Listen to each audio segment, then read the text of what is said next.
Hello chess friends and welcome to your of Chess channel and welcome to an epic gameplay by the latest version of Stockfish, the powerful Stockfish 16. Today we see the fish battling it out against another top engine Ruby in an opening that I like to call lazy people opening. Today we see the fish playing again the beautiful London system with the white pieces. And also in this game I think we'll see the basic strategic ideas, the basic strategic concepts, middle game plans of the London system. But when it comes to tactics, Stockfish is very different piece. Again, we'll see here immortal tactics all over the board, so put your seatbelts on and enjoy again in a wild attacking gameplay by Stockfish 16. So let's see now what happened with the white pieces. The fish opened with the move d4. We have d5 by RubiChess, knight to f3, knight to f6, and now after bishop to f4 we have the beautiful London system. We have c6, so fixing the structure here, also preparing queen to b6, hitting the pawn on b2. Stockfish of course tries as usual build this nice pawn chain, c3, d4, e3. The bishop is out, so the bishop is not blocked out by its own pawn structure. So far good opening theory by white. We have knight to h5, immediately chasing the bishop all over the board. Here RubiChess doesn't want to tolerate the bishop, and in chess history bishop to e5 has been played, bishop to g3, bishop to g5. Here Stockfish simply played bishop to g5, prevents of course the move e6, which would be I think the normal development here by black, or maybe bishop to f5, e6. So far it's not possible. Here RubiChess kicks away the bishop to h4, queen to b6 by RubiChess, hitting the pawn on b2, but it's, I would say, always risky to take the pawn on b2, because then the queen gets endangered by white's piece activity. So it's many times called also in some other openings the poison pawn if you pick up the pawn on b2. Here Stockfish ignores simply the threat of queen takes b2, plays a beautiful knight to e5, and this move actually is already a certain theoretical novelty, a move that has not been played so far in chess history. At least I'm not seeing any games in the database in this particular position. In chess history, b3 has been played, also knight from b to d2. Here Stockfish, as I said, simply attacks the knight on h5, and basically black has now two choices. Black can retreat with the knight on f6, or can finally pick up now the pawn on b2. Let's see now what happens if we play queen takes b2. This was not played in the game, but I wanted to show you how really risky it is if you pick up the pawn. Then this one is coming. We have here knight to d2, of course connecting the queen to the rook, protecting the rook, and now black should probably retreat, bishop to d3. So you see, four minor pieces are already out by white. I think it's a beautiful compensation for the lost pawn, and still will get many attacking moves against the queen, because the queen is still exposed on b2. So really risky. For instance, you try knight from b to d7, continue the pressure against the knight. You don't want to tolerate, of course, any pieces on your side of the board. Then white simply supports it. With f4 you're trying to retreat, c4 you can even break and enter, e6, c5, queen to d8. Of course black does not have to play the game like this, but I wanted to show how easy it's now for white to find basically the best moves. For instance, you try here queen to d8, in some lines even knight to g6. It's working after g6, bishop to g6, kingside castling, and now you can even break and enter. Of course, as I said, this is just one potential line, but I wanted to show you how important it is in the beginning to get your minor pieces into the game. Black's minor pieces are stuck here on the starting square. This is knight, a good setup by the knights. The queen is on the starting square. So as I said, the piece activity that you gain here after queen takes b2, I think is a beautiful compensation here for white. So that's why after move knight to e5, RubiChess retreated to f6 with the knight. Here Stockfish still leaves the pawn on b2 unprotected, doesn't want to do anything here, doesn't want to weaken the structure further. And now after knight from b to d7, knight takes d7, knight takes d7, Stockfish still continues with its own plan. Bishop to d3, saying take the pawn whenever you like. I have now a decent activity. Again, also here the knight is a little bit misplaced. It's blocking out its own bishop here on c8. We have here e5 by RubiChess, and Stockfish simply calls. We have e4, bishop to e2, and now finally queen takes b2. Here RubiChess probably calculated that it's fine enough, because now at least black has some spaces here in the center of the board, and now maybe it was time to pick up the pawn. But Stockfish, as I said, is a different beast. Says now, show me what you got. I'm going to play f3. Your king is stuck in the center. Your king is exposed still. You have to play at least 2-3 more moves in order to secure the king by castling. Again, Stockfish shows the power of activity more than maybe just calculating how many pawns we have on the board. So piece activity is really important here, because this move f3 forces basically already a reaction by black. Let's see now what happens if you play e takes f3. This was not played in the game. Queen to a3 was played by RubiChess. But if you play here e takes f3, then after rook to f3, you have problems actually here where to go with your dark square bishop. It's really crazy how good this opening theory is by Stockfish. You don't have a good square for the bishop. If you play bishop to e7, then after bishop to e7, you lose the privilege of castling. You're vulnerable here around the square f7. If you play here something like bishop to d6, which seems like a normal idea, then this one, rook to b1, hitting the queen, queen to a2, and now e4. Breaking the position here on this side of the board. You castle, now we play e5, and again, no good squares for the bishop. The bishop is almost trapped. You can maybe retreat, but then the queen gets endangered. The queen in some lines can be trapped. All of the pieces are here coordinated on this side of the board.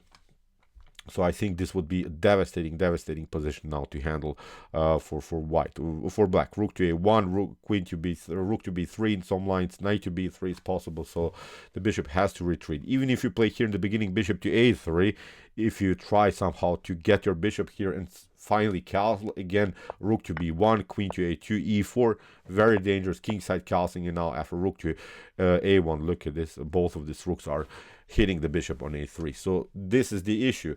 After move e takes f3 and rook to f3, you don't have a good square for dark square bishop. So that's why after move f3, here RubiChess played queen to a3, Stockfish took, and now RubiChess found a different idea how to develop the dark square bishop, because after bishop to e7, now the queen gets back, and now finally after queen to e7, RubiChess still can castle and has brought now a new defender into the game. It's of course now the queen in the center of the board. We have now the move e5, and this is now this, I would say, still the common structure of the London system. This is a position that you want to get. You have this advanced pawn on e5. You have still a solid compact structure on dark squares with your pawns, and your light square bishop is of course very flexible here, has good squares all over the board. The light square bishop of black is of course not the optimal piece, still blocked out by its own knight, and when we think about it harder, still many pawns are on light square. So when we evaluate now this position, of course white is slightly better because of the spaces in the center of the board, but because also of the better piece activity here all over the board. Here RubiChess tried knight to b6. Stockfish cements the position further with the move c3, bishop to e6, which is, you see, the bishop is just a part of the pawn chain. It's not a good piece. It cannot be also developed to f5. So strange position for the bishop to have like this. We have bishop to d3. Stockfish improves the position of the minor piece, castling, and now bishop to b1. Tricky idea here already by the fish. Queen to c2, very dangerous. There are even some checkmate threats maybe around the square h7. We have c5, a4, trying to kick away the knight with a5. We have rook from f to c8.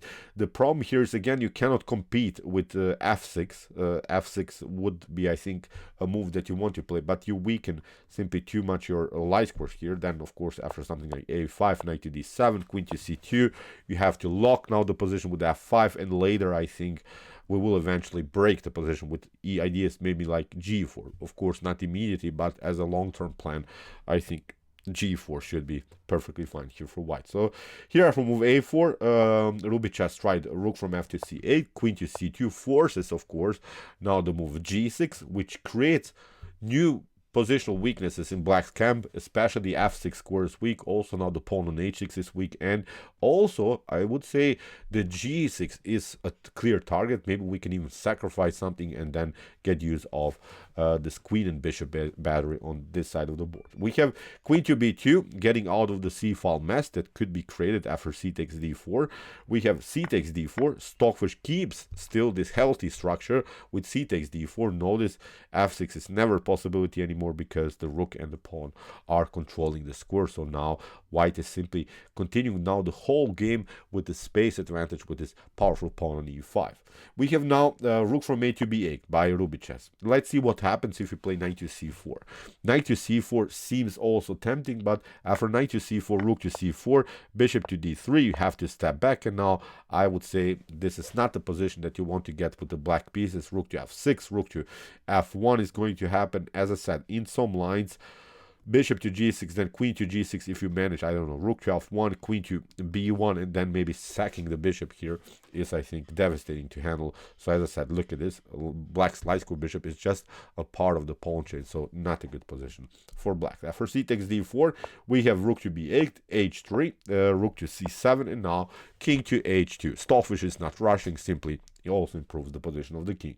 Queen to e8, queen to b3, queen to e7, and now bishop to d3 controls further the c4 square. Now knight to c4 is really never anymore a possibility, because after bishop to c4, d takes c4, and queen to c3, white would temporarily create a blockade against this pawn, against this advanced pawn on c4, and now I think the main goal is here to get the knight on e4, and from that square you have a beautiful d6 square, or the f6 square. I think this position is completely winning here for white, especially because when the knight gets fixed on a dark square here in this position, the knight will be much more powerful. It cannot be kicked away anymore by any minor pieces. So that's why great here also control of the c4 square. We have king to g7, queen to b2, queen to e8, and now a5. Again, I'm pointing out knight to c4 again because of the same problem. Queen to c3, the same position will happen. Knight to e4, knight to d6, and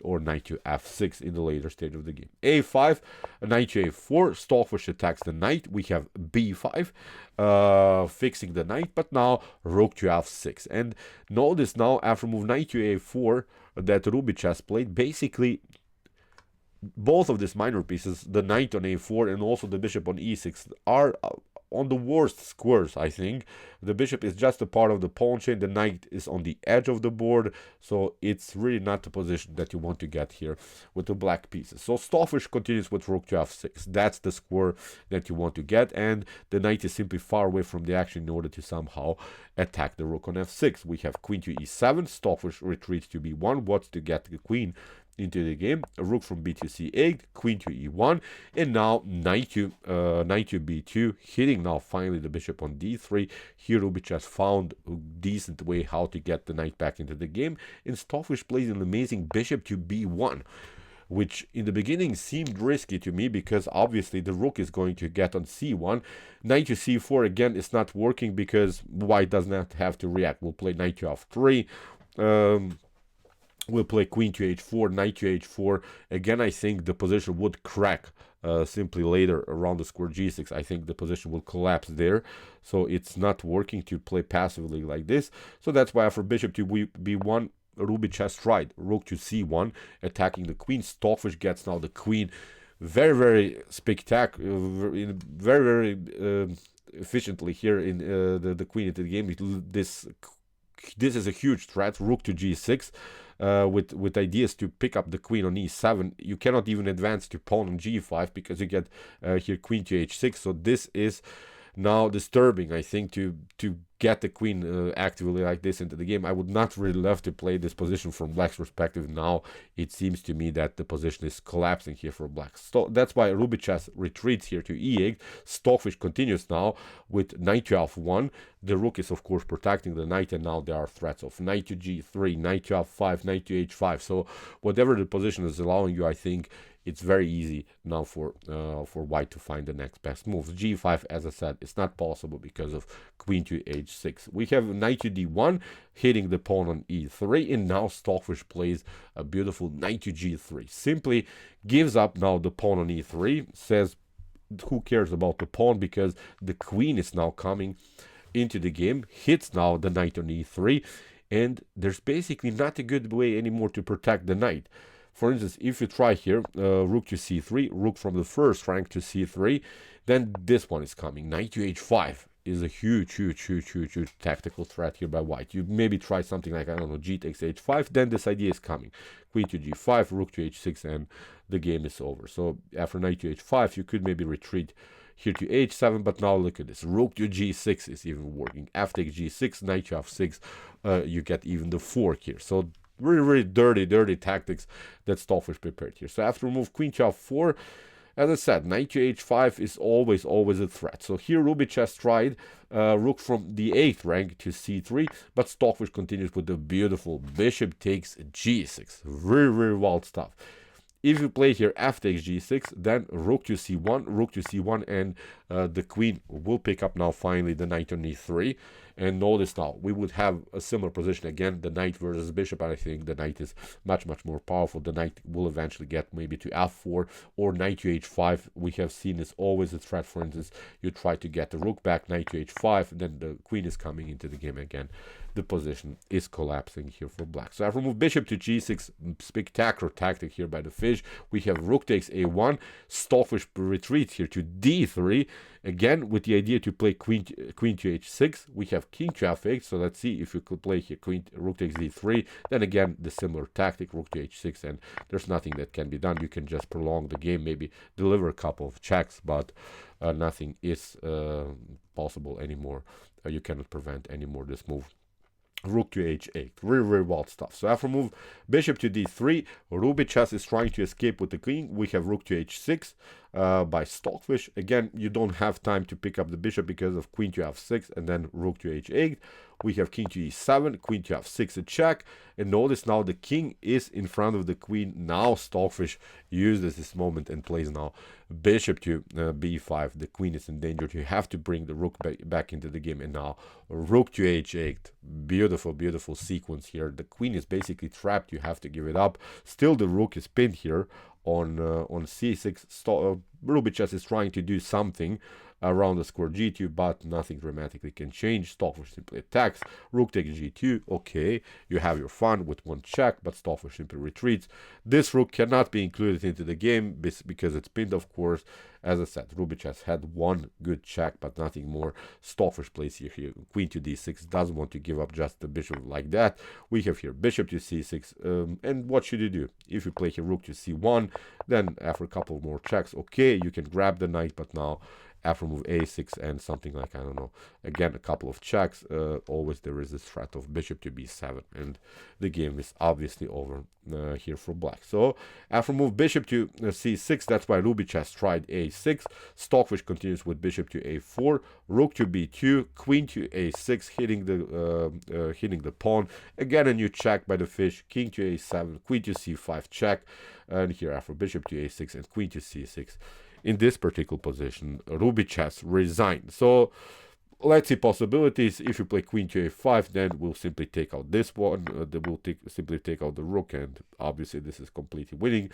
If you go here to a7, then this one is working. Bishop to b5, again with some threats of queen to b6, bishop to c6, and similar stuff. So again, I think black has to give up now the rook for the bishop. So great game by the fish. Incredible tactics all over the board. First, we have seen the space advantage on e5, f6 weakness later, piece activity again, coordinating all of the pieces towards the king side, giving up also material. We have seen a beautiful rook sacrifice on a1, but the piece activity again that Stockfish gained was too much to handle, in my opinion. Really a beautiful London system played by the most powerful engine, the beautiful Stockfish 16. So okay, I hope that you enjoyed this game. I really enjoyed it a lot. If you want to see more about the London system, you can check out also my studies, how to play the London system with the white pieces. And if you want to see more beautiful and spectacular gameplay by Stockfish 16 and also by some other top engines, check out our competitive chess games played by computers.